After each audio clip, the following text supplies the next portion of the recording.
Can you tell me what Serena Williams, Simone Biles, Michael Phelps, and LeBron James all have in common? I mean, outside of the obvious fact that they're all incredibly talented athletes. Do you know the answer to that question? It's visualization practice and understanding the amazing impact that visualization practice can have on their career. I'm Julie Anderson, aka Brain Lady Julie, and that is what we're going to be talking about today on the Brain Lady Speaks podcast. So stick with me and let's find out some cool brain stuff about visualization.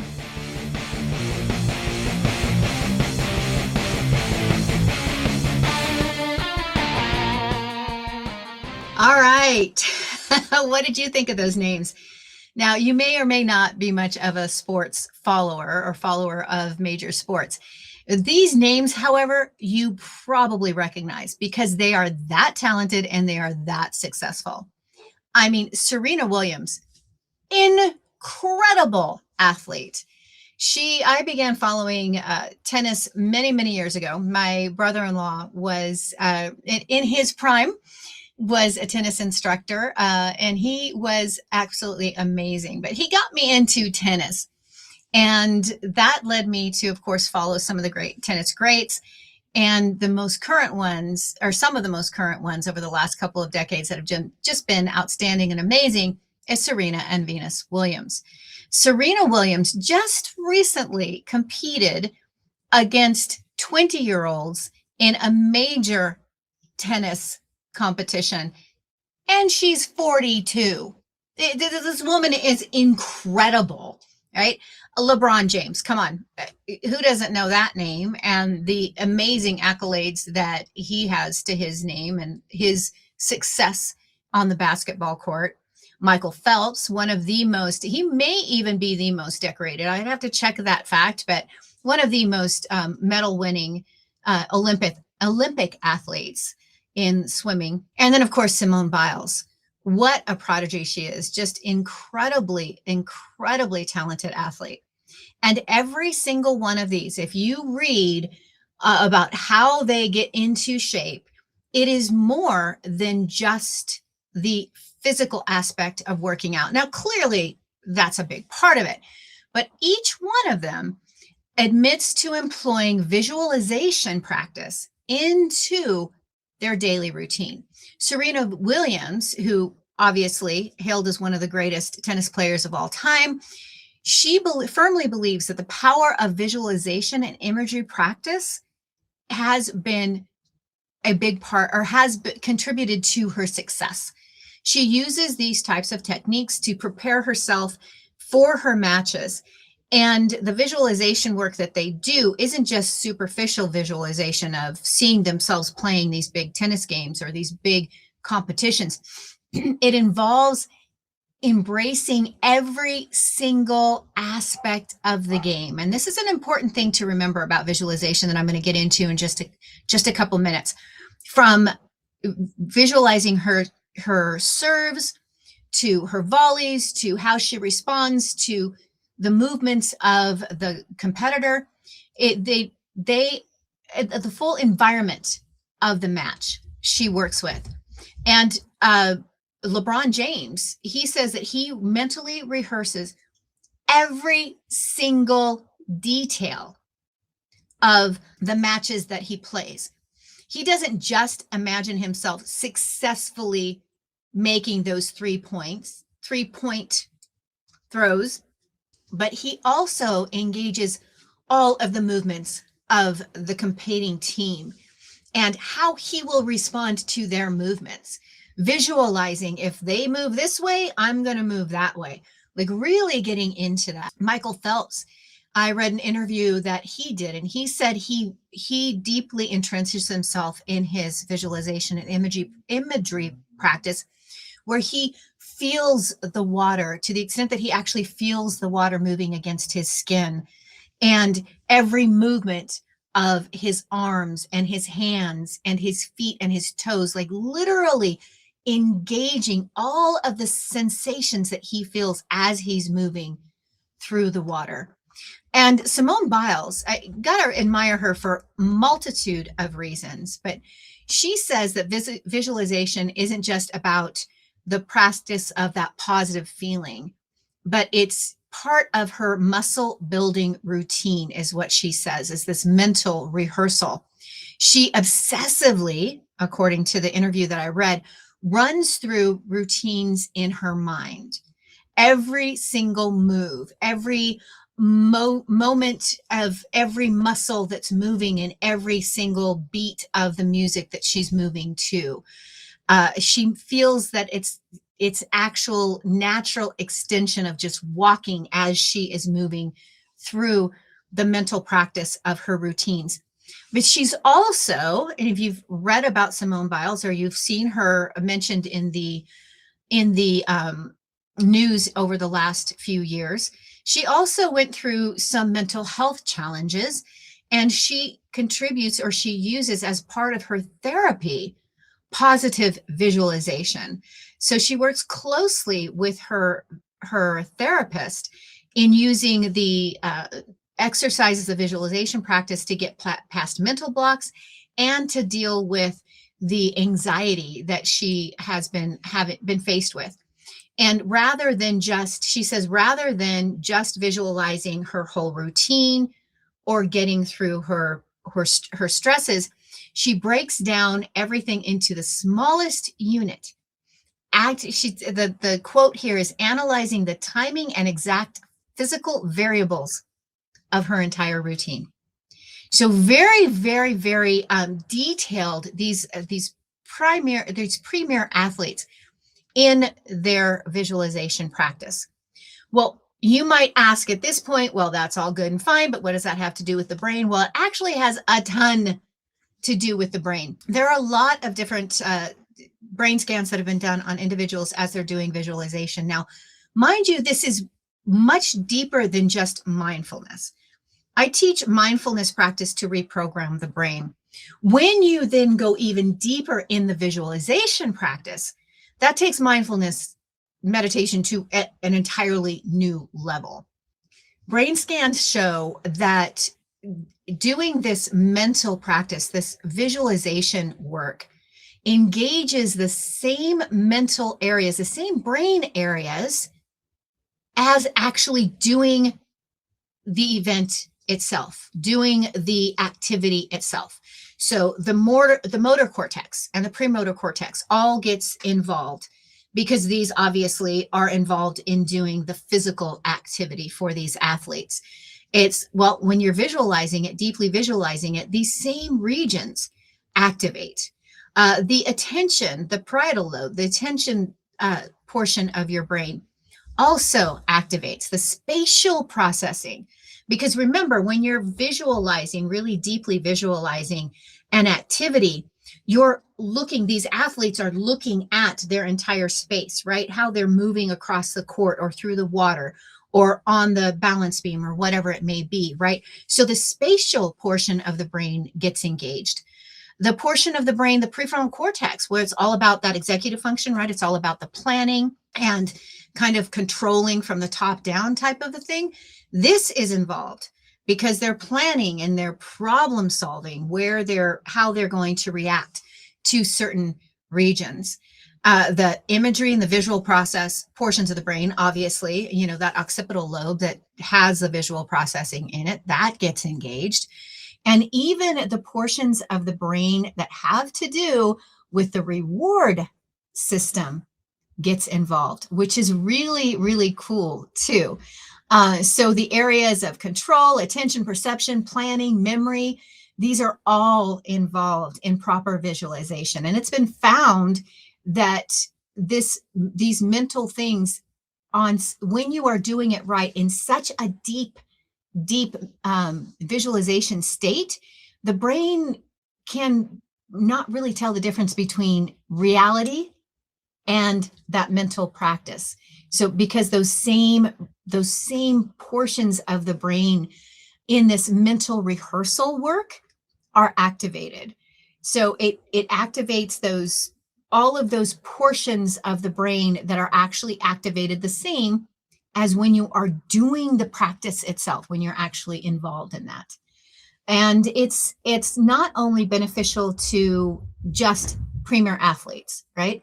It's beneficial to everyone, and probably most impactful on individuals who are dealing with artificial limbs or are dealing with serious physical disabilities. There's a gentleman named Matthew Nagel, and he is paralyzed. He's a quadriplegic. And mental practices have literally, this visualization practice has literally transformed his entire way of life, because he had a silicone chip implanted in his brain.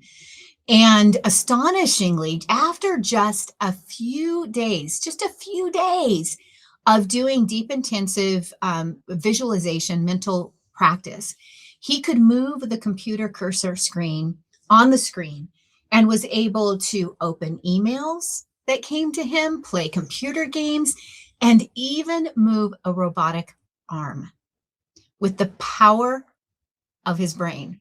Isn't that incredible? The key is it's him visualizing himself accomplishing that task is what allowed them, or allowed his brain, so to speak, to control the computer. Isn't that fascinating? Fascinating. It's the brain is just, it's amazing, right? It's amazing with what it can do and how it can do it.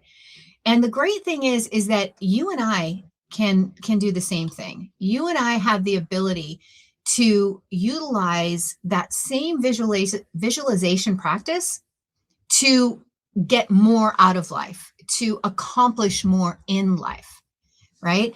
So there are ways that you can do this, that you need to, or that all of us, when we're doing visualization practice, we need to truly get into our heads, so to speak, in visualizing the event or the things that we want.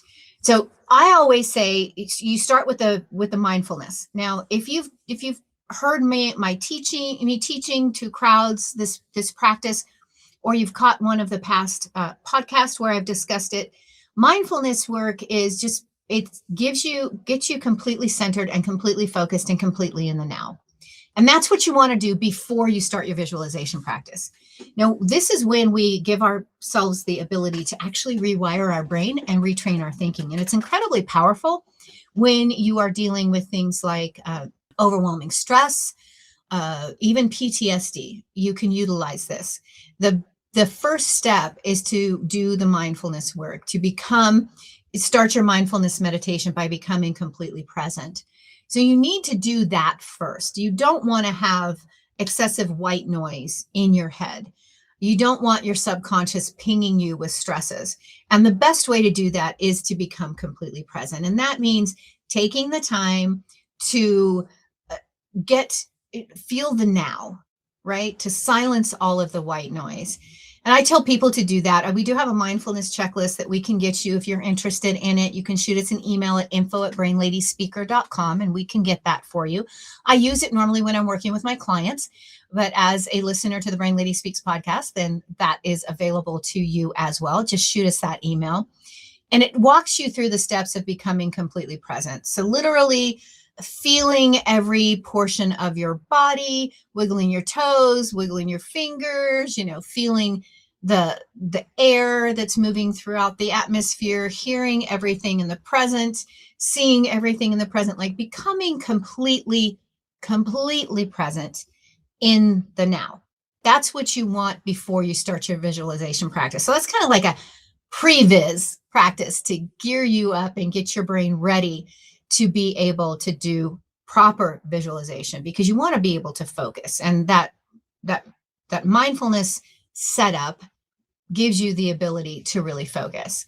And you want to take it step by step. You don't want to overwhelm your brain by saying, I want to have $1 million and have a new home and have a new car and have a perfect relationship and, right? When these athletes do their practice, they're focusing on one specific goal, and that is winning that competition, right? It is, and I'm sure that it adjusts slightly depending on, say, the team that they are up against or the player that they are up against, right? They may be able to visualize that exact individual or that exact team in the case of basketball. For you, you want to make it a specific thing. Maybe you're branching out in a new business and you want to be successful in that business. So you're going to be visualizing the success of that business and then do additional visualization practice on a day-to-day basis. So it could be visualizing every aspect of what your life is going to be like when that business is reached its pinnacle, as if you had already reached it. And then on a day-to-day basis, it's how am I going to make those phone calls, right? It's sitting and visualizing the positive, the sales calls or the client calls, and visualizing all of the potential objections that might come up on that call. It could be, if you're like me and you're a professional speaker or you're a trainer, you might be on that day that you're delivering the presentation, you might take that time to visualize every aspect of that actual presentation that you're doing. That is just as powerful as practicing the visual or practicing the actual presentation itself, is visualizing yourself doing it. For example, if I'm practicing a presentation, I may be practicing with the PowerPoint slides in front of me and the points that I'm going to cover and the neuroscience that I'm going to hit.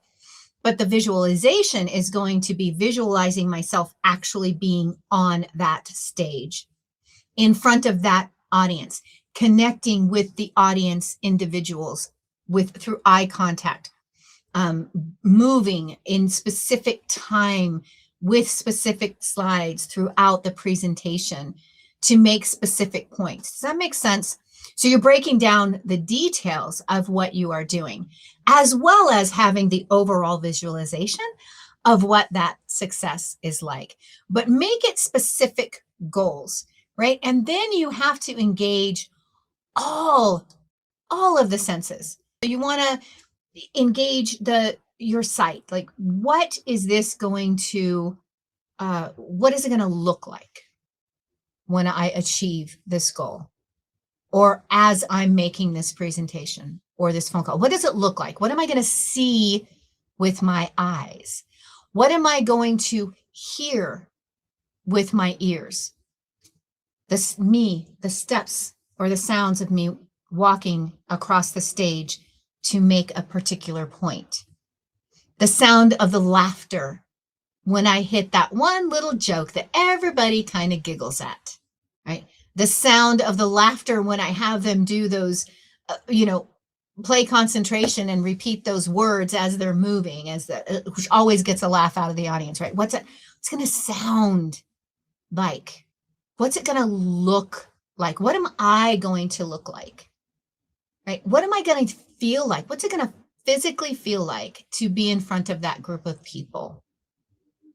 Maybe even down to the details of what I'm going to wear, how my hair is going to look, what shoes I'm going to have on, what jewelry I'm going to have on. Like, visualize every single piece of it.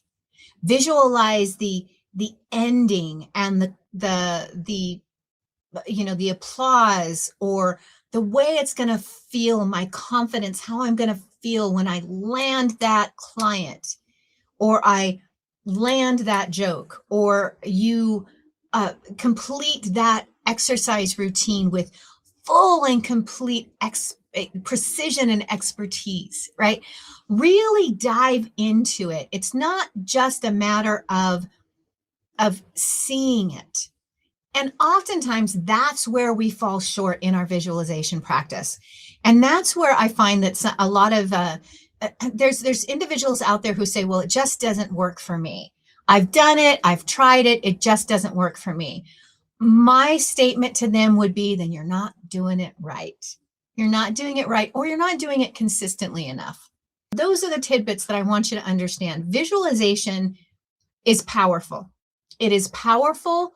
It works. We know this because we can scan the brain and we can say, look, when this person did this amazing thing, their brain looked like this. And when this person actively engaged proper visualization, the brain looked almost identical. The neurochemistry ran identical or very close to identical as when the success was actually achieved. So do it with all of the senses, engage all of those senses, feel it, right? Feel it. Ask yourself questions like, who am I with? See the people that they are with. Which emotions are you going to feel at different stages of that thing that you are visualizing? Like I said, what you're wearing, what is there a smell in the air? What does the air feel like? Is it hot? Is it cold? If you're dreaming of that dream vacation and you're lying on a beach, what does it smell like? What does it feel like? What's my environment like? Like really, truly embracing all of that. That's going to trigger the same brain regions as when you're actually experiencing the event itself. Now, the plus side of all of this, the plus side of doing proper visualization is that you are now adequately communicating to your brain what you want with a passion. Does this make sense? So now your brain is going to see opportunities of achieving that thing all around you. It's going to start to see things that you've never seen before, opportunities that you've never noticed before, things that, like, have you ever been in a situation where you have told somebody, well, I would have done that with you. And they've said, well, I asked you. And you're like, really? You did? But your brain never caught it. Or maybe you're looking in retrospect and you're saying, oh, that was a missed opportunity. Why didn't I pay more attention to that? It's because it wasn't important to your brain. Your brain didn't recognize it as something that it needed to pay attention to. When you do visualization practice on a regular basis, your brain, it is now crystal clear to your brain exactly what's important to you and exactly what you want. So now your senses, the reticular activating system in your brain, is now hyper aware of everything connected to that thing that you're visualizing, to that thing that you want, because you have clearly communicated to your brain with deep, intense emotions and feelings that this is what you want. And this is what I like to call the power, the science behind something like manifestation, right? The more you communicate to your brain what it is you want with clarity and depth of emotion, the more your brain's going to pay attention to it. All right. So what do you think? Isn't the brain fascinating? It scans the same. It scans the same. So do your visualization practice. Tell your brain what it is you want. Prep the situation, prep your visualization time with that mindfulness work so that you're completely present. Your brain isn't buzzing all over the place, distracted by other things. Really, really dive deep into and pay attention to that time. Be consistent and be persistent. Don't just tell it once. Act like that little child that really, really, really, really, really, really, really, really, really wants to go outside and play. Right? Or really, really, really, really, really, really, really, really, really wants that toy, right? When you have a child that really, really, really wants something, they don't just say it to you once. They say it to you over and over again. Mom, mom, mom, mom. Mom, can I? Mom, can I? Mom, can I? Can I go now? Can I do it now? Can I do it now? Can I swim now? Right? Get what I'm saying? Like, act like a child that way. Like, really, if you really, really, really want it, tell your brain you really, really, really want it on a regular basis. And your brain will start to see yourself there and start to see opportunities of how to get yourself there. That's the key. And we have the neuroscience to back it up. We have the real life examples to support it, whether it is the athletes or the individuals who are using the power of visualization to control prosthetic arms or computers or things of that nature. We know it works. The brain is an amazing thing, and we have yet to tap in to such a small amount of its power. But you can do it. I can do it. This is a practice that I am going to ramp up even more. I mean, I'm charged. I am excited after doing this podcast. Like when I was doing the research for this podcast, I'm like, man, I got to get back to doing this on a regular basis. All right. So I am challenging you, all of my listeners, to do the same thing. Do me a favor, leave me a comment here on the YouTube channel down here.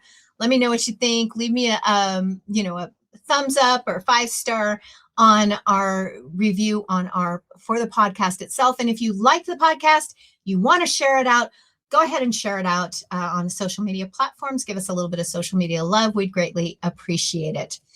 And as always, if you have a topic you want to see covered, if it is something that I know something about, I'll try to cover it. If it's something I don't know something about, I'll either do research on it or I will look to find an expert to get them on and do an interview. Which, if you know of someone, perhaps you've read a book, you would like to see a book review, and it's on something that you think I would be interested in, or it would fit to the audience, or you have someone that you would love to see me interview here on The Brain Lady Speaks, let me know. I would love your suggestions and your feedback. You can send that to Kelli, Kelli, at brainladyspeaker.com. She's our speaker liaison. And so if you are a guest or you want to be a guest or you know someone that we should get on as a guest, if you send that to Kelli, then she can work on getting that handled for you. All right. Okay. As I finish up all my podcast, I'd like to have you roll your shoulders back. Shake it out. Take a nice deep breath in. Let it out. And go out there and simply enjoy every moment. Until next time.